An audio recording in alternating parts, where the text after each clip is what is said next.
മനോഭാവമുള്ള ഒരാളല്ല, ഡോക്ടർ എന്ന പേര് മാത്രമേ ഉള്ളൂ, പക്ഷെ പഞ്ചഭാവമാണെന്ന് തോന്നുന്നു. അതെയോ? അമ്മ എല്ലാം അടി വാങ്ങിച്ച് അമ്മ ഒന്ന് പുറത്ത് പറയാനാ മൊത്തം ഒരുമിച്ച് കൊണ്ടുപോകണമെന്ന് പറഞ്ഞിട്ട്.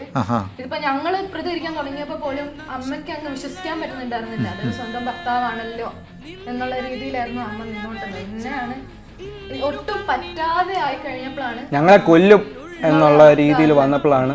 പലതവണ ശ്രമിച്ചിട്ടുണ്ട്. അതായത് ഈ കൂടെ താമസിക്കുന്ന സ്ത്രീ, ഈ ഡോക്ടർ രാജു എന്ന് പറഞ്ഞ ആളുടെ കൂടെ താമസിക്കുന്ന സ്ത്രീ, അതായത് നാട്ടുകാരോടൊക്കെ ഇവര് വിവാഹം കഴിച്ച് സ്ത്രീയാന്നാ പറഞ്ഞുകൊണ്ട് നടക്കുന്നത്. നിങ്ങളത് തെളിയിച്ചു. അതെ. എങ്ങനെ തെളിയിച്ചത്? ഞങ്ങൾ ഈ വക്കീൽ നോട്ടീസ് വിട്ടു. ഞങ്ങള് അമ്മയുടെ അമ്മ വക്കീൽ നോട്ടീസ് വിട്ടു.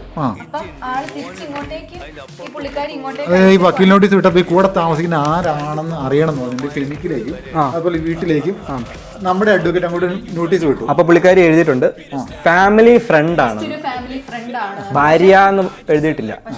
ഈ ഫാമിലി ഫ്രണ്ടിന്റെ പേർക്കാണ് ഈ സ്ഥലം എഴുതി കൊടുത്തത്. അതെ.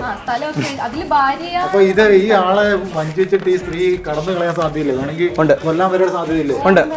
അതാണ് അവരുടെ ഉദ്ദേശം. കൂടെ കൂടിയാക്കുന്ന സ്ത്രീ ചിലപ്പോ ഈ സ്വത്ത് ആഗ്രഹിച്ചുകൊണ്ട്. അതെ, സ്വത്ത് സ്ത്രീ മാത്രമല്ല അവരുടെ കുടുംബം മുഴുവൻ അവിടെ ഉണ്ടായിരുന്നു. കുട്ടികളുണ്ടോ അവർക്ക്? അതിലില്ല, കുട്ടികളില്ല. ഈ വെളുക്കരയിൽ വീട്ടിലെ കുടുംബം, അമ്മ, വി വി പൗലോസും വി വി പൗലോസിന്റെ ഭാര്യ